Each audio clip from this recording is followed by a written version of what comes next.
Сайн байцгаана уу, DBS-ийн эрхэм үзэгчид та бүхэндээ энэ өдрийн мэдээг айлтган дэвшүүлж байна.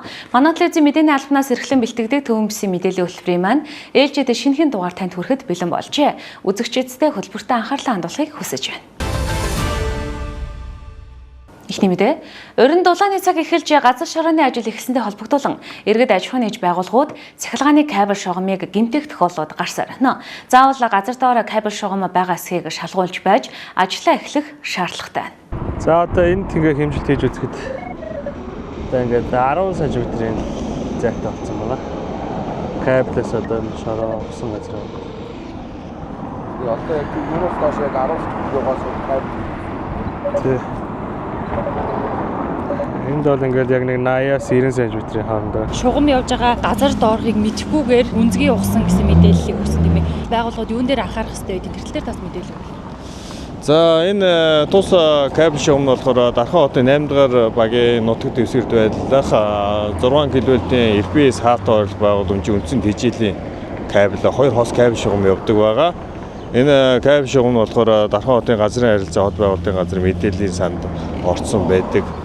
Энэ иргэд аж ахуйн нэгж байгууллагууд нь болохоор газар шорооны ажил хийхдээ энэ хайхамжгүй байдлаар кабель шугамын тараас дээр газ ухснаас бодож цахилгаан эрчим хүч тасалдах тэр хүртэл хүний амнаас эрсдэх ностой аюул байдал үүссэн байна. Одоо яг энэ нөхцөл байдал дээр ямар аюул эрсдэл үүссэн бэ? Энэ тал дээр тас мэдээлэл өгөх. Энэ зөвшөөрлгүй газар шорооны ажил хийснээс болж хүний амнаас эрсдэх, тэгээд хэрэглэгчдийн цахилгаан хангамж тасалдах ностой аюул байдал үүссэн байна.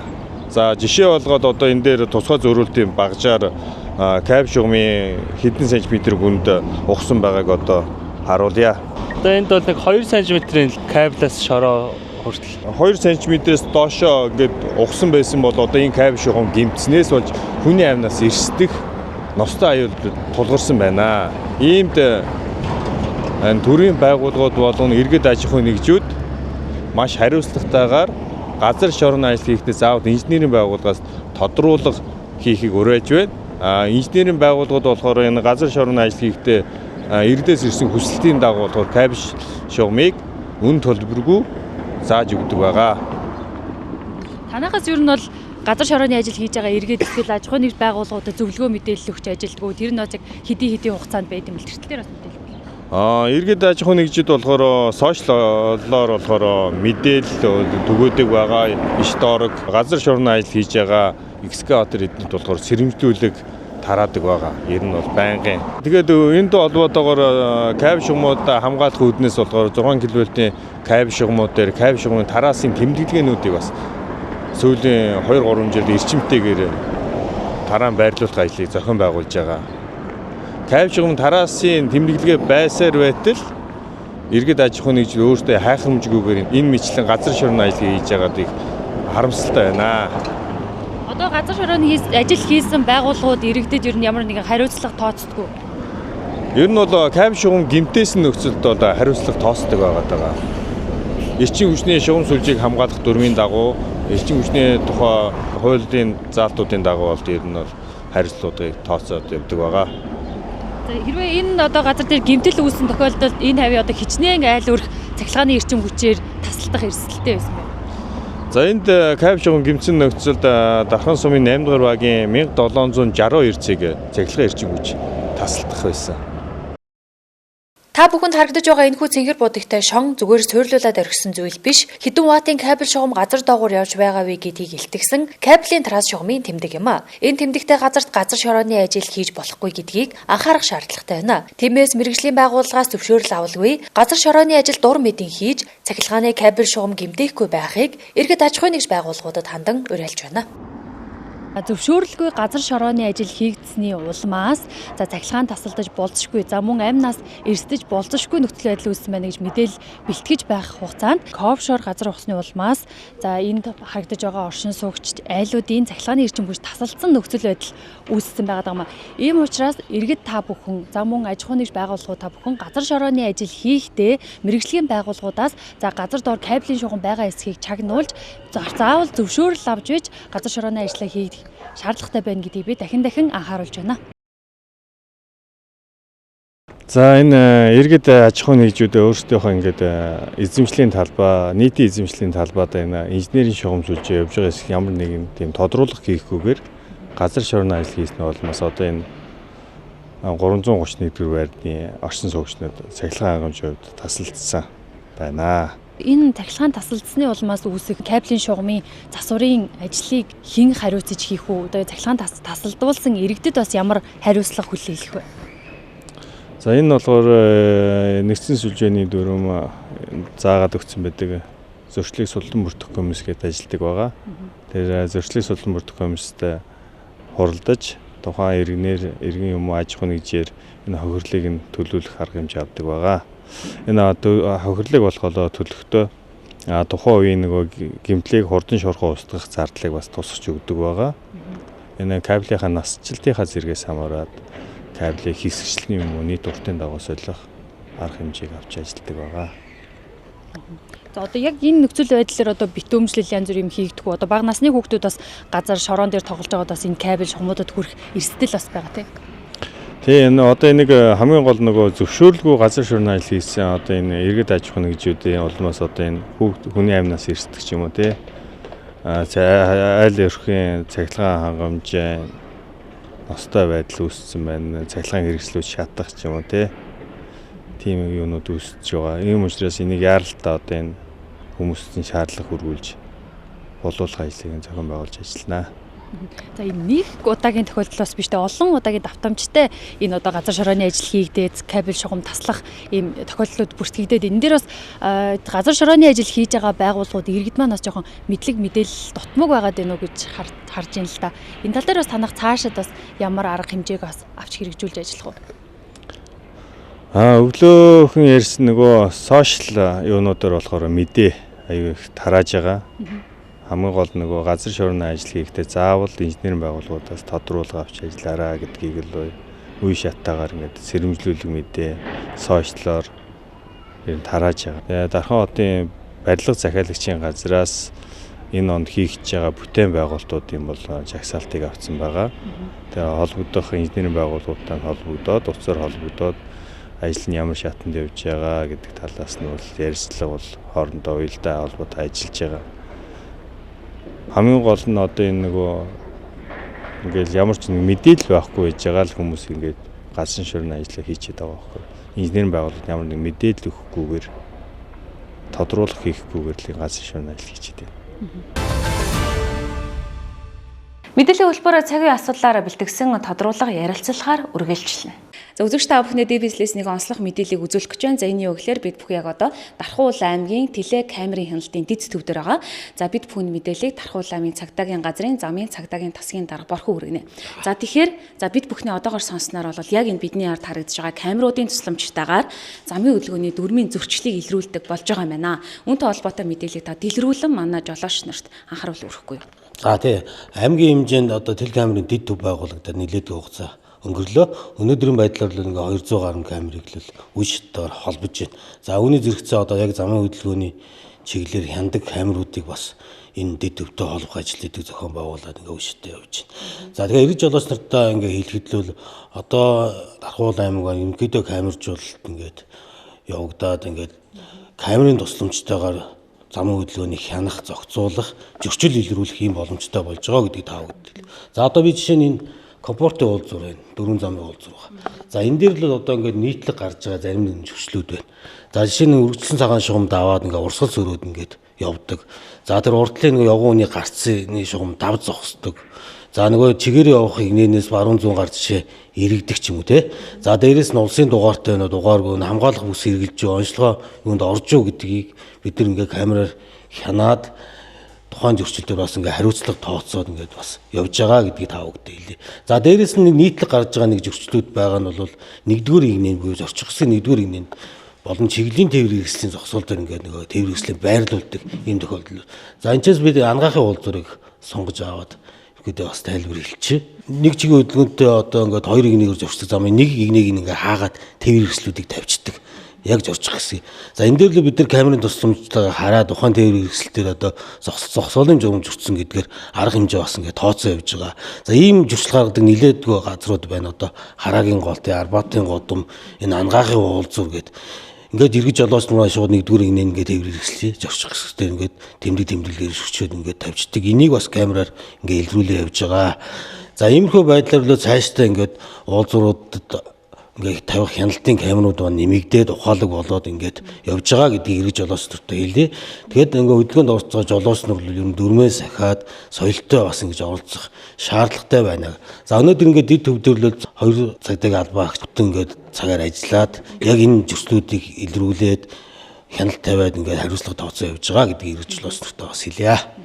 За бас ийм систем нэвтэрж байгаад бас эргэж жолооч нар бас их талхалтай хандах байхаа гэж бодож байна. Суудлын үсээ зүгөө гэдэг ч юм уу өөр ямар зөрчлүүд бас энэ дэр харагдах боломжтой. Нөгөө нэг явган зорчигчийг ингээд одоо гарцаар нь гарахгүй ингээд дайраа явцдаг тий.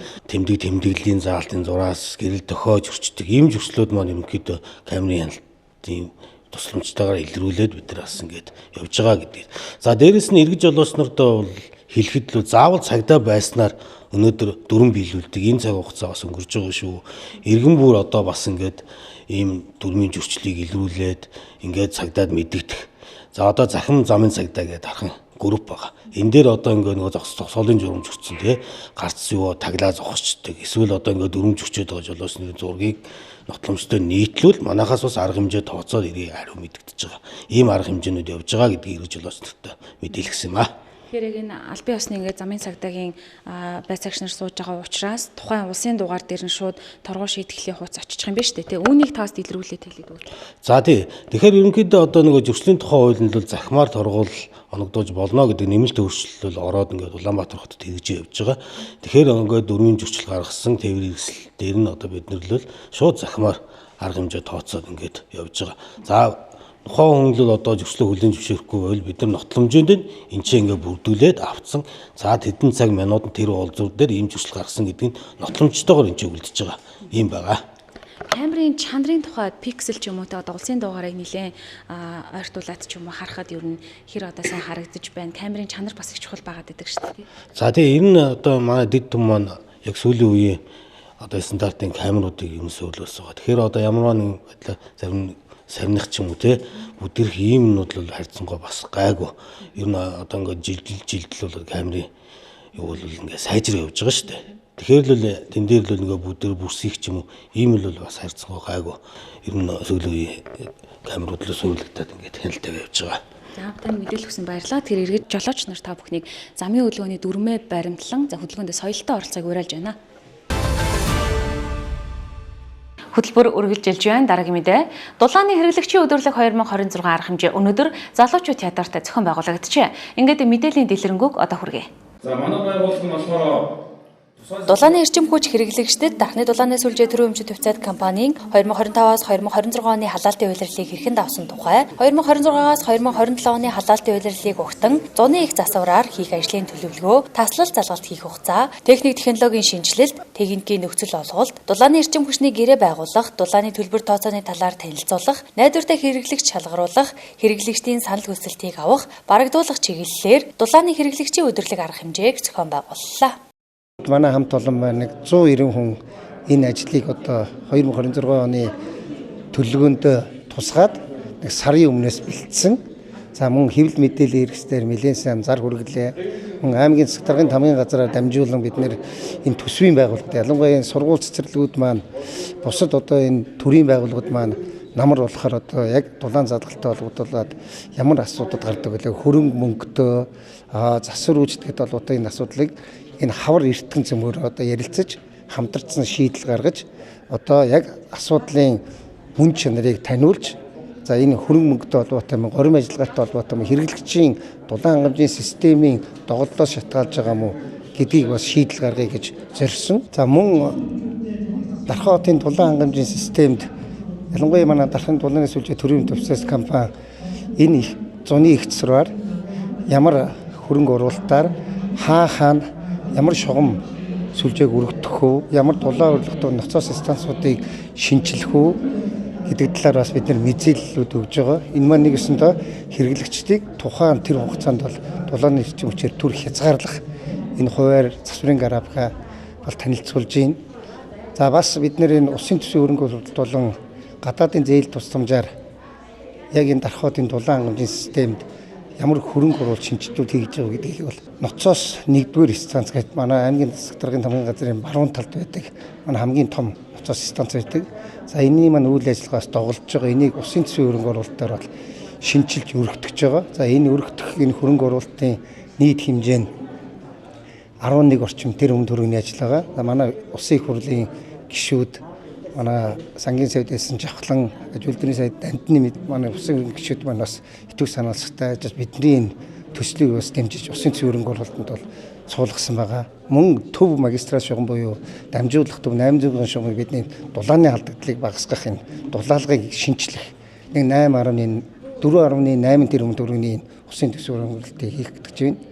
За бид нар хамтын ажиллагаагаа үргэлжлүүлээд бид нар Бүгд найрамдах Солонгос улсын Сеулийн эрчим хүчний корпорацтай хамтын ажиллагаагаа үргэлжүүлж энэ 5 сарын 26-наас 29-нд бид нэр үйл ажиллагаагаа танилцуулж энэ өндөр хөгжилтэй энэ улс орноос бид нэр инженер техникийн ажилчдаа дадлагжуулах тэн дээр шинэ техник тоногдох хөрөмжийг одоо манай энэ Дархан хотын дулаан хангамжийн систем нэвтрүүлэх мөн хөрөнгө оруулалтын чиглэлээр бид төслүүдэд танилцуулахаар бэлтэж байна. Ялангуяа энэ засгийн газрын сая сүүлд гарсан тогтоолоор бол бид нэр дулааны эрчим хүч хэрэгэлдэг хүмүүсүүд хэр хэмжээтэй дулааны эрчим хүч хэрэгжилж байгаа гэдэг хэмжихээ мэддэггүй. Энэ хэмжих хэрэгсэл буюу дулааны энэ ухаалаг тоолоор хэрэгслийн наадмад ухаалаг тоолоор суйрлуулах энэ 8 орчим тэрбум төгрөгийн энэ ажлыг гадаадын дээд тусламжаар бас хэрэгжүүлэхээр ингээд төлөвлөж бас ингээд урьдчилан яриа хэлцээр хийгээд хэрэгжтэй тулгымцсан бүхэл асуудлыг цогцоор нь багтаахыг хүссэн л дээ. Тэгээ одоо ерөнхийдөө бүх юм тооцоо судалгаатай байгаа. Олон жилийн дундчтай харьцуулсан бас техникийн шийдлүүдтэй юм зүйлүүд манай дээр хийгдэж байгаа, төлөвлөгдөж байгаа. Тэрийг танилцууллаа. За миний хувьд болохоор одоо сүүлүүд их яригдж байгаа эрчим хүчийг хэмнээ те хэмнэлттэй олон бодит тооцоолыг гаргая гэдэг хэрэглэгч маань өөрсдөө хэрэгэлсэн дулаанаа эрчим хүчээ яг тухайн хэрэглээнд төлөё гэдэг зүйл рүү явж байгаа. Тэгэхээр миний хувьд яг тэрнтэй холбоотой тоолоржуулалт болон одоо дахны талаас үчи төрөмж туцаад гам тоолортой холбоотой ямар бодлого чиглэл баримталж байгаа, ямар үйл ажиллагаа явуулж байгаа гэдгийг талаар мэдээлэл хэрэгжиж өглөө. Дулаан хэрэглэгчийн өдөрлөг жил бүр зохион байгуулагдах бөгөөд иргэд та бүхнийг идэвхтэй оролцож байгууллагын үйл ажиллагааны талаар дэлгэрэнгүй мэдээллийг авч байхыг уриалж байна. Мөн зуны их засварын ажлыг мэргэжлийн байгууллагатай хамтран хийхийг зөвлөж байна. Хөтөлбөр үргэлжилж байна. Дархан улаан аймгийн Оёдол үйлдвэрлэлийн найрамдал холбооноос хүнс үдэ аж ахуй хөнгөн үйлдвэрийн хамтаа хамтарсан хөнгөн үйлдвэрлэлийн салбарын иргэд аж ахуй нэгжүүдэд зориулсан 6 төрөлт сургалт зөвлөгөөнийг өнөөдөр Дархан United Arena аймгийн засаг даргын тамирын газрын хурлын танхимд зохион байгуулжээ. Ингээд тус сургалт зөвлөгөөнөөс бэлтгэсэн мэдээллийн дэлгэрэнгүй одоо үзүүлнэ. Хөнгөн үйлдвэрлэл нь эдийн засгийн чухал салбар бөгөөд Монгол улсад ноос ноолуур, арьс хувцас, барилгын материал зэрэг олон дэд салбарыг хамардаг. Хөнгөн үйлдвэрлэл нь ихэвчлэн хүнд үйлдвэрүүдээс бага хөрөнгө оруулалт зарцуулдаг бөгөөд хэрэглэгчдэд эхэлсэн бүтээгдэхүүн үйлдвэрлэдэг. Энэ салбар нь үндэсний нийт бүтээгдэхүүний үйлдвэрлэл чухал байр суурийг эзэлдэг бөгөөд улс орны эдийн засаг чухал үүрэг гүйцэтгэдэг. Хөнгөн үйлдвэрлэлийн тэргүүлэх салбар болох ноос ноолуур, арьс ойдол, мод модон эдэл нь нийт хөнгөн үйлдвэрлэлийн 60%-ийг эзэлж байна. Эдгээр үйлдвэрлэлд эрхлэгчдэд зориулсан мэдлэг мэдээлэл өгөх сургалтыг зохион байгууллаа. За манай оюутал үйлдвэрлэлийн найрамдал одоо мэргэжлийн найрамдал холбоо маань одоо байгууллагатаа сар болсон байна. За энэ хугацаанд бид нар бол одоо спортын тэмцээнэ зохион байгуулсан байна. Одоо сая 2 дахь ажил маань гэх юм бол одоо мэргэжлийн одоо тий оюутал үйлдвэрлэл маань зориулсан одоо сургалт одоо хэрхэн хөнгөлтөө зээлэнд хамрагдах талаарх одоо сургалтыг өглөө. Цаашид одоо бид болохоор оюуталчдынхоо эрх зүйн орчинг одоо сайжруулах, за мөн одоо үйлдвэрлэлийг сайжруулах, за мөн ажлын байрыг сайжруулах гэх мэт одоо маш олон ажлууд дээр ажиллахаар төлөвлөсөн байна. За мөн одоо 5 сарын бид нар бас төлөвлөсөн байгаа 29-30-ны өдрүүдэд их хурлын худалдаа авалтыг зохион байгуулахаар зөвхөн Дархан улаан аймгийнхаа үйлдвэрлэгчдийг оруулахаар бас төлөвлөсөн байна дараагийн ажил маань. Дархан улаан аймгийнхаа үйлдвэрлэлүүдийг дэмжээрэй, хамтарч ажиллаарай гэж төрийн байгууллагуудаасаа бас хүсэж байна. Тархуул аймгийн оюутал үйлдвэрлэлийн найрамдлал холбоотой хамтраад манай хүнс үдэ аж ахуй хөнгөлөлтөр яам жижиг дунд үйлдвэрлэлийн газар зээлийн батлан даалтын сан мөн орон нутгийн хүнс үдэ аж ахуй хөнгөлөлтөрийн газартайгаа хамтраад оюутал үйлдвэрлэгчдэд одоо төрөөс олгогдож байгаа хөнгөлөлтөө зээл болон боломжууд мөн төрөөс оролцож байгаа бодлогын талаарх мэдээллүүдийг өгч оролцлоо. За тухайлбал малын гаралтай түүхийдийн боловсруулах үйлдвэрлэлийг дэмжих тухай цагаалт үндэсний хөдөлгөөний талаар танилцуулга мөн жижиг дунд үйлдвэрлэлийн зээлийн талаарх одоо жижиг дунд үйлдвэрлэл болон хоршооны талаар баримталж байгаа бодлогын талаарх мэдээллүүдийг үйлдвэр эрхлэгчид болголоо. Монгол улс хэрэгжиж байгаа хөнгөлөлтөө зээлийн талаар мэдээллийг авлаа. Жижиг дунд үйлдвэрээс зарласан зээл, за мөн хоршоо хөгжүүлэх сангаас зарласан зээл, за мөн одоо бусад одоо Азийн хөгжлийн цагаан алт хөтөлбөрийн хүрээнд хэрэгжиж байгаа төсөл хөтөлбөрүүд гэдэг ийм олон одоо зээл буюу одоо олон ийм одоо санхүүжилтийн дэмжлэг талаар тийм мэдээлэл авлаа. За мөн одоо татврын газраас ирж мэдээлэл өглөө. За ер нь бол энэ төрийн байгууллагууд хувийн хвшилтэйгээ ойр байж биднэрт ингээд ийм мэдлэг мэдээллийг өгж агаад одоо хувийн бизнес эрхэлж байгаа хүмүүсийн өмнөөс одоо баяр талархснаа илэрхийлж байна. Яагаад тэгэхээр биднэрт хамгийн их тулгамжж байгаа асуудал бол бид нар мэдлэг одоо мэдээлэлгүйгээс болоод зээл хөтөлбөрүүдэд хамрагдаж чадахгүй ингээд хугацаа алдсан тохиолдол байна. Би бол яг тод жишээ нь байгаа.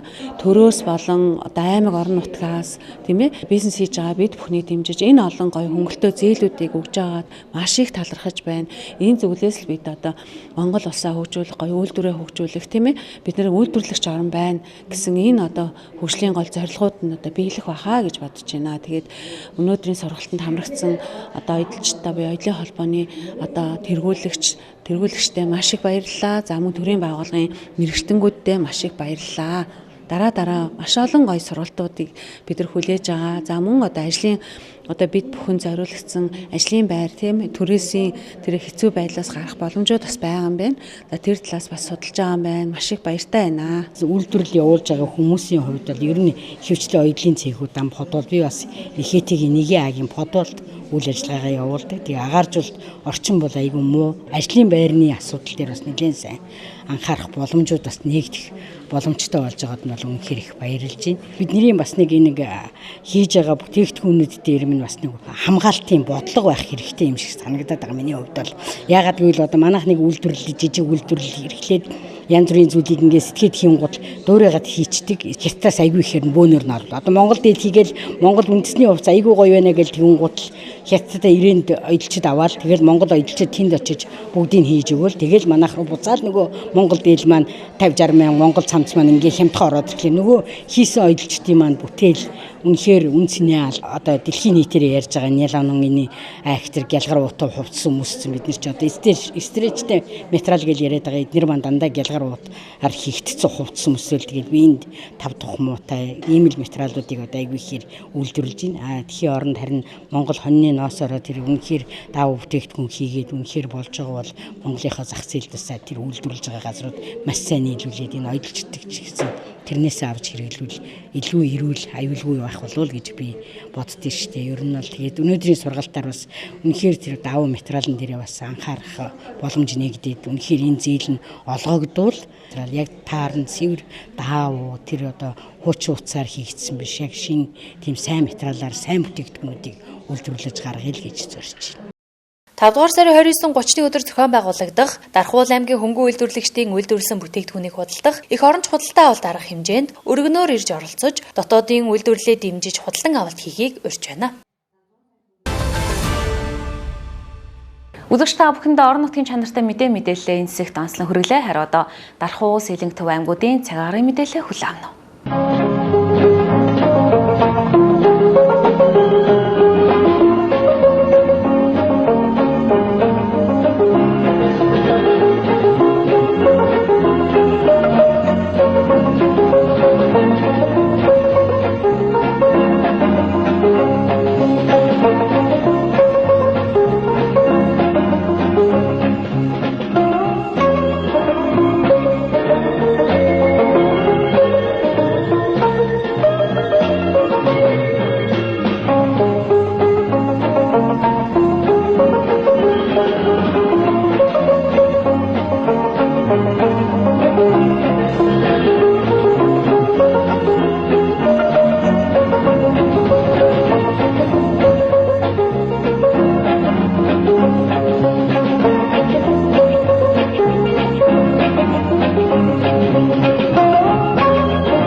Төвөмсийн мэдээллийн хөтөлбөрийн ээлжид дугаар энэ дөрөв өндөрлөж байна. Хөтөлбөрийг сонгогдсон эрхэм үзэгчдэд баярлалаа. Маргааш шин цагтаа эрг уулзцгаая баяртай үзэгчтэй.